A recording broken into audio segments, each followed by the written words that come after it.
The Badlands Loop Road has 12 official overlooks, but there are 5 that I keep coming back to time and time again because I love the views, the colors, the wildlife, so many good things to see along this loop road. So stick around. I want to share 5 of my favorite overlooks and why you can't miss them.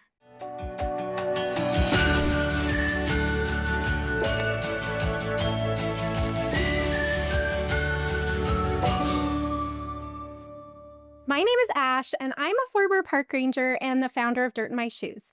I also happen to think that a trip to the national parks in South Dakota is one of the best family vacations you can take. My kids beg me to take them to South Dakota as often as possible, and so you will find us in Badlands National Park fairly often. It's one of our favorites. So today I want to share my 5 favorite overlooks along the Badlands Loop Road. But first, what is the Badlands Loop Road? So let's take a look at the park map here. And this is Badlands National Park, at least a portion of it. There's some more down here. But this is the main part of the park that most people are looking to visit on a first-time visit. The Badlands Loop Road is actually this highway here, Highway 240. And so it goes from the town of Wall and down through Badlands National Park, and then back up to this area right here. So it's about 40 miles. And as you can see, there is a fair amount to do along this loop road. This is definitely something you're going to want to do while you're in Badlands National Park. To drive the whole loop, plan on about 90 minutes or so. For me, it takes a lot longer to drive because I love stopping. We stop everywhere. I love just getting out, seeing what I can see. A lot of times we see wildlife along this road, see bighorn sheep and bison specifically. And so you never know what you're going to get, and just come with the attitude of, I'm just road tripping through Badlands and I want to see it all. So in that case, it will definitely take you longer than 90 minutes to drive, but it's definitely worth it. One tip I do have for you, though, is to try to drive the Badlands Loop Road at least once during sunrise or sunset, or, about an hour or two before or after, because you are going to get completely different photographs if you are going to these viewpoints during golden hour or before the sun comes up or as it's going down. The park looks totally different. When the sun is high in the sky, it washes out a lot of the colors in the Badland Formation, and it's just not as pretty in photographs. So if that's important to you, my favorite time to be driving this loop road actually is at sunset, or at least an hour or two before, as the sun starts to go down and it starts to put a golden hue on the beautiful Badlands. Okay, let's jump into my favorite viewpoints. Obviously, this is subjective. There are 12 official viewpoints. There's a bunch of unofficial pullouts that we stop at a lot if we like what we're seeing, if we see wildlife, anything like that. But as for my 5 favorite overlooks to stop at, these ones are on the map, which I will show you, and I definitely recommend not missing these ones. Viewpoint number 1 is the White River Valley Overlook. This one is probably my favorite overlook in the park. I love how in your face the Badlands formations are from here. And I also love that it's fairly easy to walk out on the ledge, get closer, get some of those like epic videos or pictures of you right in Badlands National Park. It just looks so good, and I love being that close to the formations.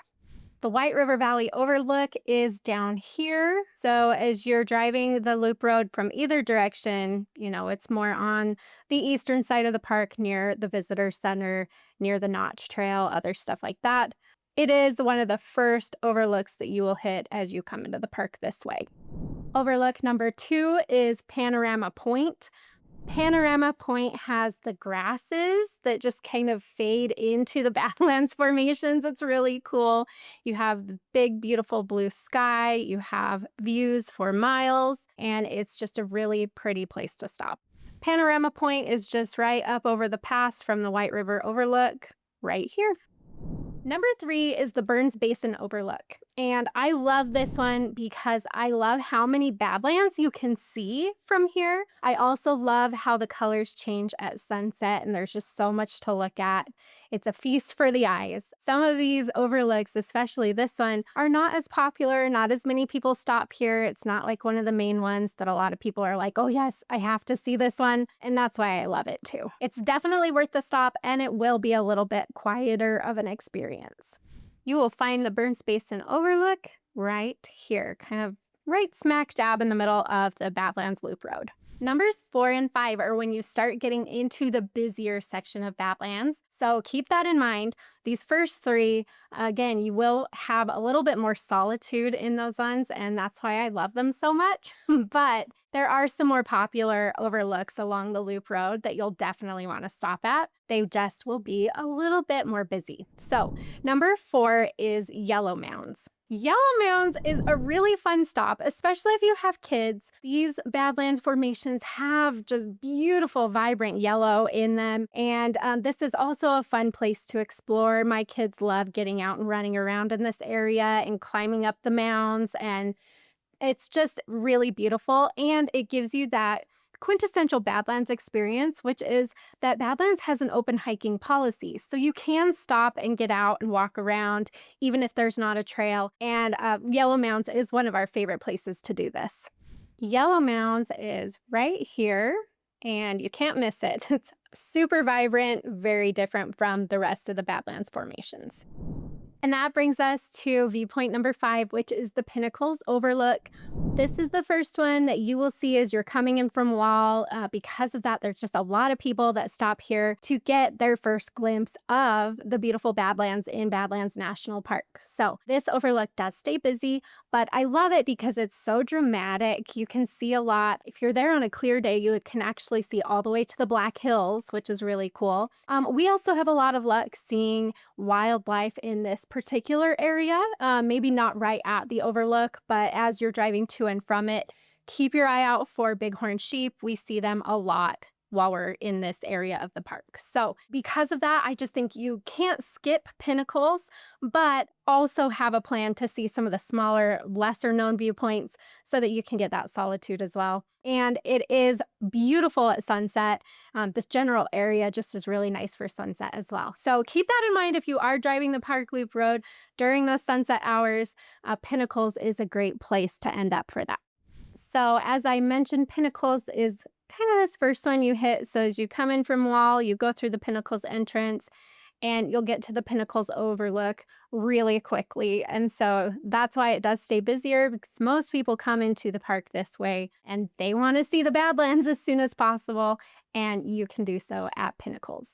These 5 overlooks are amazing. Definitely my favorite, and definitely ones you won't want to miss on your next trip to Badlands. There are a couple more things I want to mention, things that you might want to do as you're driving the Loop Road. So going back to the map, again, the Loop Road is this whole section here. So there's a lot to do. You can see there's a lot going on along this road. But some of my other favorite stops that you won't want to miss are the Notch Trail, which starts from about right here. It has that big famous ladder that everybody wants to climb. And then you've got the Fossil Preparation Lab is really cool. And that is here at the Visitor Center, just down the road from the Notch Trail. So definitely stop there because Badlands is a fossil national park. There are so many fossils here. You can find your own fossils and tell the rangers where they are, and they will go out and take a look at what you found. But in this fossil preparation lab here, you can actually watch them working on the fossils, which is really cool. There's more to do all along this. So definitely, as you're making the Loop Road, just stop where it looks interesting to you. A couple things that you might overlook because they're not technically part of the Loop Road here are Wall Drug, which is up here, which actually gets double the visitation of Badlands National Park. So a lot of people just stop at Wall Drug and come in here. You have to stop and experience it for yourself. It's pretty crazy. And then we have the Minuteman Missile National Historic Site. And this is a really cool stop for history buffs, especially, but be sure to plan in some time to do that if that interests you as well. You can see all of these spots in Badlands plus more, like all of my favorite things to do in Badlands National Park. I have the perfect 1-day schedule for you in Badlands. Plus, I give you a schedule for Mount Rushmore, Devil's Tower, Wind Cave National Park, Custer State Park, all the cool things to do in this general area in my South Dakota itinerary, which I will link below. This itinerary is an hour-by-hour schedule that will show you how to get to all of these places, make the most of your time, avoid the traffic and the crowds. So if you are feeling overwhelmed for any part of your South Dakota vacation, just go pick up the itinerary. I've already done it for you. I'm there all the time. I know how to put the perfect trip together. I have more Badlands videos for you here on my channel, so be sure to subscribe and watch those. I am on a mission to help you have the best national park experience you can have in Badlands, and I cannot wait for you to visit. Happy trails!